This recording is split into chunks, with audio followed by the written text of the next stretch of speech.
Strategi pertama, memastikan pertumbuhan ekonomi yang seimbang, inklusif dan mempan. Bagi merancangkan ekspor barangan dan perkhidmatan, beberapa tindakan berikut akan diambil. Pertama, mempromosi secara aktif perkhidmatan gantian import atau import substitution seperti perkhidmatan perkapalan, pelabuhan, pendidikan dan profesional. Ini bagi mengurangkan kebergantungan kepada sumber luar bagi perolehan barangan dan perkhidmatan. Kedua, menyegerakan pelaksanaan cadangan-cadangan daripada National Export Council, iaitu membantu pengeksport, terutamanya perusahaan kecil dan sederhana atau PKS, untuk mendapat prospek pelanggan baru di pasaran yang baru di bawah program jaringan antarabangsa menggunakan penghubung pasaran dan pakar industri. Seterusnya, mempergiat program promosi ekspor di 46 negara meliputi Asia, Eropah, Timur Tengah dan Amerika Syarikat.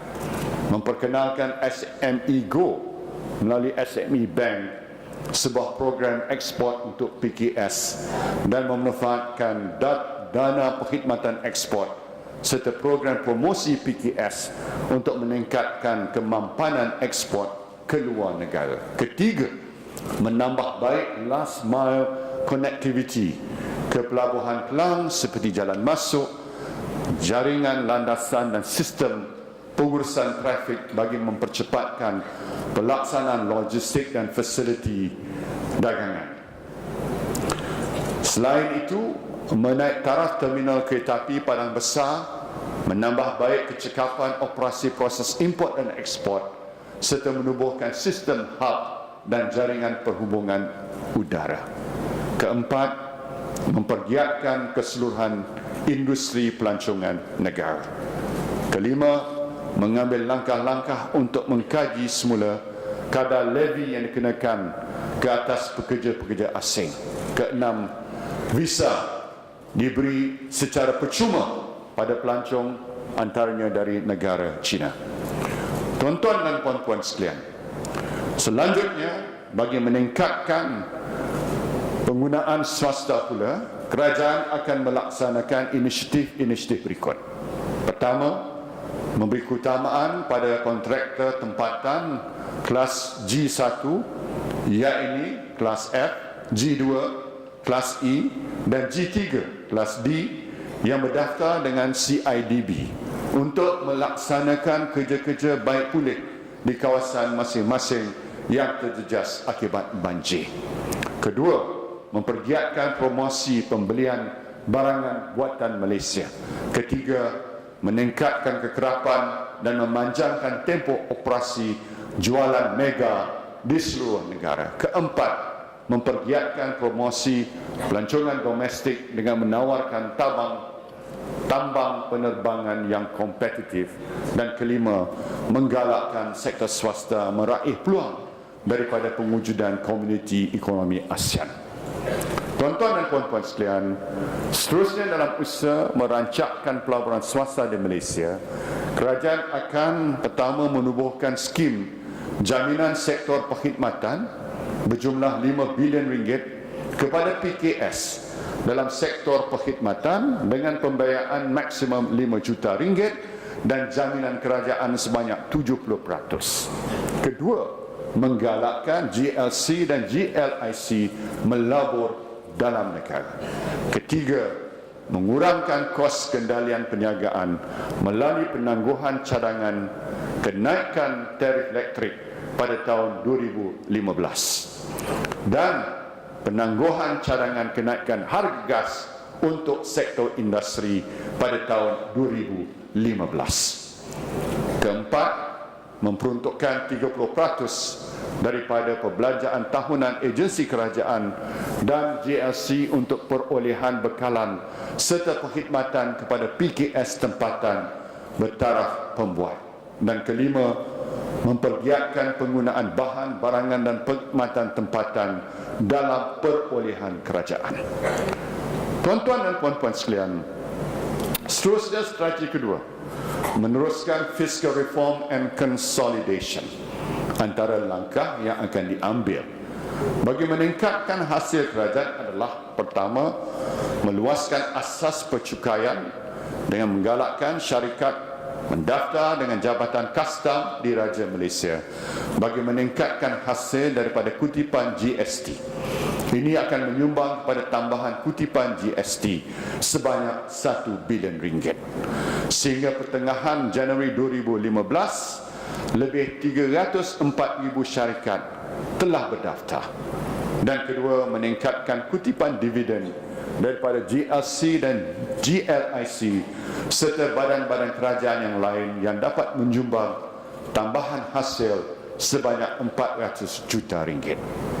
Bagi langkah merasionalisasi perbelanjaan pula, kerajaan akan pertama mengoptimumkan perbelanjaan ke atas bekalan dan perkhidmatan, penganjuran majlis dan mesyuarat serta perkhidmatan profesional yang memberi penjibatan sebanyak RM1.6 bilion. Kedua, menangguhkan program latihan khidmat negara tahun 2015 dengan penjimatan sebanyak RM400 juta bagi membolehkan program dikaji semula dan ditambah baik. Ketiga, mengkaji semula pemberian dan grant kepada Badan Berkanun Persekutuan GLC serta tabung amanah kerajaan, terutamanya yang mempunyai aliran pendapatan yang konsisten dan reserve yang tinggi. Langkah ini dijangka memberi penjibatan sebanyak RM3.2 bilion. Dan keempat, menjadualkan semula pembelian aset tidak kritikal, terutamanya peralatan pejabat, perisian dan kenderaan yang mampu memberi penjimatan sebanyak RM300 juta. Tuan-tuan dan puan-puan sekalian, strategi ketiga adalah penyediaan bantuan pada rakyat dan komuniti perniagaan serta membina semula infrastruktur yang terjejas akibat banjir. Banjir baru-baru ini telah melibatkan sekitar 400,000 mangsa di seluruh negara. Anggaran terkini kemusnahan infrastruktur mencecah hampir RM2.9 bilion. Antara tindakan telah dan akan dilaksanakan oleh kerajaan kepada mangsa-mangsa banjir adalah seperti berikut. Kerajaan telah menyalurkan peruntukan tambahan sebanyak RM500 juta sebagai bantuan permulaan atau initial allocation untuk kerja-kerja baik pulih program kebajikan mangsa banjir, tambahan pada tabung Majlis Keselamatan Negara, menjadikan jumlah keseluruhannya sebanyak RM787 juta. Sebagai peruntukan awalan atau initial allocation, kerajaan menyediakan RM800 juta untuk membaiki dan membina semula infrastruktur asas seperti sekolah, hospital, jalan raya dan jambatan. Menyediakan RM893 juta bagi bajet 2015 untuk rancangan tebatan banjir. Membina rumah-rumah kampung bertiang atau stilt houses sehingga 8 kaki yang telah musnah akibat banjir kepada mereka yang mempunyai tanah sendiri. Menyerahkan 1,000 unit rumah kos rendah yang sudah siap di Gua Musang. Memberi bantuan RM500 bagi setiap keluarga yang terlibat bermula hari ini dan mengurus sumbangan RM5,000 kepada mereka yang kehilangan ahli keluarga. Bagi perniagaan yang terjejas pula, tambahan RM100 juta disediakan kepada Tekun dan RM100 juta kepada Amanah Ikhtiar Malaysia bagi menyediakan pinjaman mudah untuk menyokong PKS dan perusahaan mikro. BSN, Agrobank, SNE Bank, Tekun dan Amanah Ikhtiar Malaysia akan menangguhkan tempoh bayaran balik pinjaman yang telah diambil sehingga 6 bulan.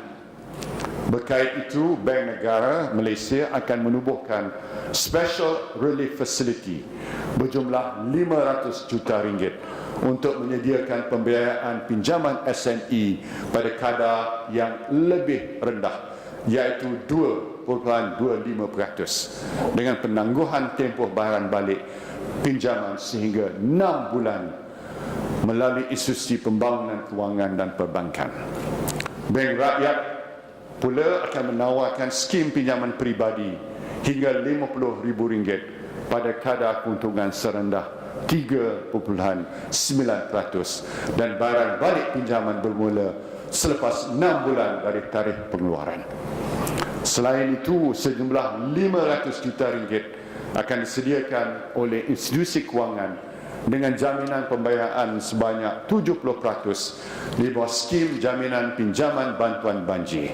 Skim ini akan diuruskan oleh Prokhas dan pengecualian pembayaran levy oleh majikan kepada tabung pembangunan sumber manusia untuk tempoh 6 bulan bagi PKS di kawasan yang terjejas buka kuasa 1 Februari 2015.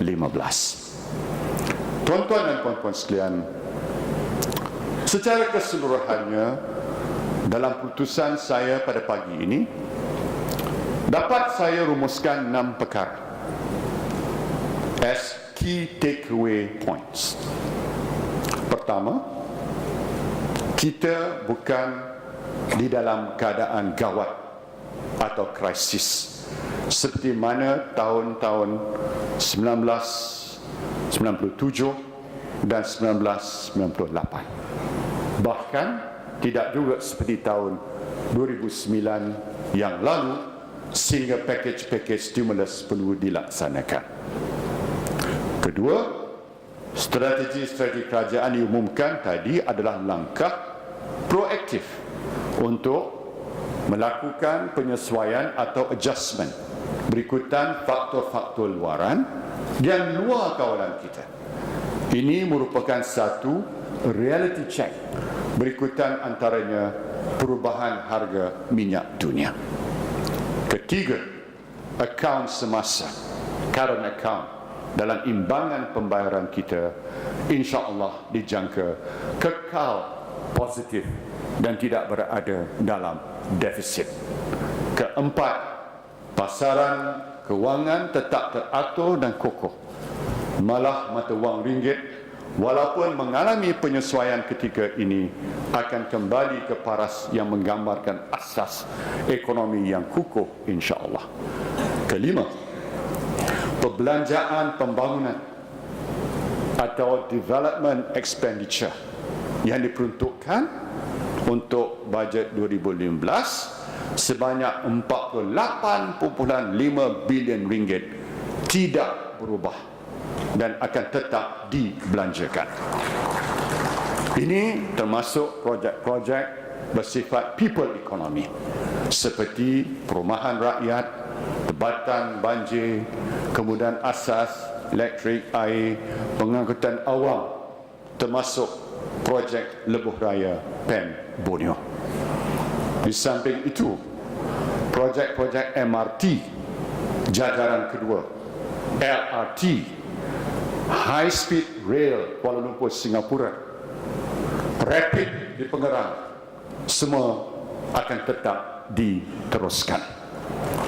Malah pada bulan Mei nanti saya akan bentangkan rancangan Malaysia ke-11 bagi merencanakan pula perbelanjaan pembangunan negara sehingga tahun 2020 dan akhirnya. Yang keenam, perbelanjaan mengurus atau operating expenditure akan dikurangkan sebanyak 5.5 bilion ringgit dengan mengutamakan perbelanjaan yang benar-benar diperlukan sahaja.